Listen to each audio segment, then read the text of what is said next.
ប្រធានបទថ្ងៃនេះខ្ញុំលើកឡើងគឺខុសប្លែកពីរាល់ថ្ងៃទាក់ទងទៅនឹងជំនឿបងប្អូនឆ្ងល់អីផ្លូវចិត្តយូរទៅចេញជំនឿជំអីបងប្អូនអាការៈនៃជំងឺផ្លូវចិត្តមួយបែបដែលខ្ញុំធ្លាប់ជួនក្មួយខ្ញុំទៅតាក់ទងទៅនឹងការសម្ភាសន៍របស់គ្រូពេទ្យដែលអ្នកនៅជំងឺជុំវិញតែគាត់ចាំតែបើកថ្នាំមានអ្នកខ្លះគាត់មានអារម្មណ៍ថាលឺគេខ្សឹបនឹងទៅជាហើយបងប្អូនមកពីខេត្តច្រើនណាស់ដែលគាត់គិតថាគាត់នឹងខុសខាងឪពុកខុសខាងម្ដាយ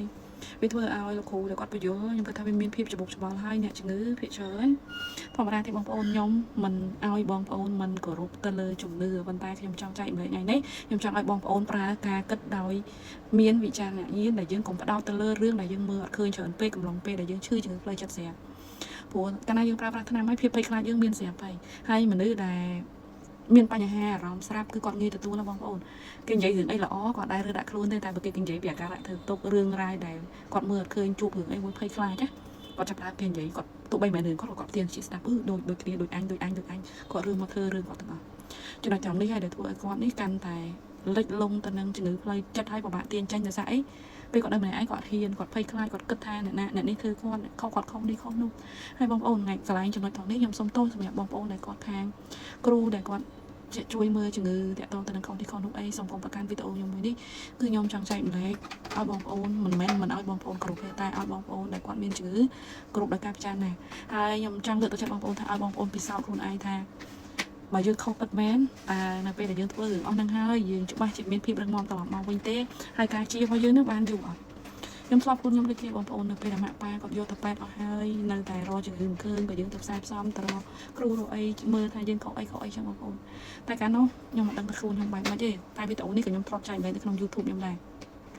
ខ្ញុំតែងតែមានអារម្មណ៍ថាជំងឺរបស់ខ្ញុំកើតឡើងទៅខ្លួនឯងពួកអីខ្ញុំសំការគេងមកយូរហើយខ្ញុំគិតថាខ្ញុំអត់ធ្លាប់ធ្វើរឿងអីមិនល្អដាក់អ្នកនៅជុំវិញខ្លួនខ្ញុំហើយជាពិសេសខ្ញុំជឿជាក់ទៀតថាខ្ញុំអត់ផ្ដោតទៅលើការធ្វើអំពើអីទេពួកអីអត់ចង់ឲ្យគូក្បាលខ្ញុំភ័យខ្លាចកាន់តែច្រើនអានេះការគិតរបស់ខ្ញុំបងប្អូនខ្ញុំមិននិយាយទៅឲ្យបងប្អូនធ្វើតាមខ្ញុំឲ្យគិតតាមខ្ញុំទេព្រោះការគិតមនុស្សម្នាក់ៗខុសគ្នានៅពេលដែលខ្ញុំទៅជួបគ្រូក៏ខ្ញុំប្រាប់ដែរខ្ញុំមិនបានមិនគោរពគាត់ទេព្រោះទៅដល់កន្លែងគេហើយ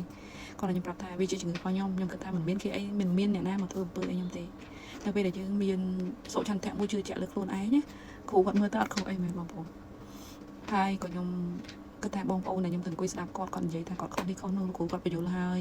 បងប្អូនខ្លះគាត់នៅតែផ្ដោតអារម្មណ៍ទៀតខ្ញុំខ្លាចគាត់អស់លុយទៅលើរឿងនឹងច្រើនហើយបងប្អូនអាចត្រូវចាំថាគូក្បាលយើងណានៅពេលដែលយើងអត់ស្រួលខ្លួនណាវាអាចបញ្ចេញរូបភាពគ្រប់រឿងពួកអីយើងគេអត់គ្រប់ស្រាប់ហើយពេលខ្លះទៅមានអារម្មណ៍ថាឃ្លឺខ្យល់ក្នុងតិចមានអារម្មណ៍ភ័យខ្លាចនឹងសមោនៅពេលដែលយើងបិទភ្លើងអាណិតគិតថាអ្នកនេះឈរនោះឈរធ្វើនេះធ្វើនោះនេះគឺជារូបភាពភ័យខ្លាចផងអ្នកជំងឺផ្លូវចិត្តដែលគេមិនគ្រប់គ្រាន់ដែលមានអារម្មណ៍ល្វើរវាយខ្លាំងបងប្អូនត្រូវចាំសម្ដីខ្ញុំថានៅពេលដែលយើងបាក់ចិត្តយើងទៅរកគ្រូឬក៏យើងទទួលទាយអីមួយគ្រូគេដឹងហើយស្រេចហើយបើយើងមិនមានបញ្ហាយើងមិនមករកទេនៅពេលដែលគេនិយាយចំចំណុចយើងបន្តិចយើងចាប់ផ្ដើមមាន confidence ការជឿជាក់មួយថាគាត់អាចជួយយើងបានហើយមិនមែនថាអត់ធូរទេបងប្អូនធូរបានមួយអាទិត្យដំបូងតែបន្ទាប់មកដោយសារអីគូក្បាលយើងពោពេញទៅដោយរឿងរ៉ាវយើងសំមកយូរហើយ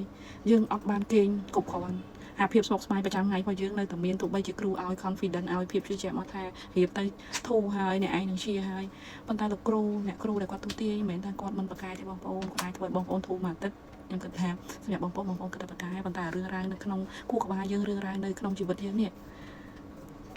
យើងជាអ្នកដោះស្រាយទាំងអស់យើងជាអ្នករៀបចំវាហើយកំឡុងពេលដែលយើងឈឺផ្លូវចិត្តអីដែលសំខាន់ណាបើយើង control ខ្លួនឯងអត់បានអត់មានអីក្រៅពីថ្នាំទេខ្ញុំគិតថាថ្ងៃហ្នឹងវាវែងតិចសម្រាប់បងប្អូនចាំវីដេអូក្រោយយើងទៅជែកគ្នាទៀតបងប្អូនមានចម្ងល់អាចមានជា comment ទៅងាយស្រួលខ្ញុំឆ្លើយជាងបើខ្ញុំមានពេល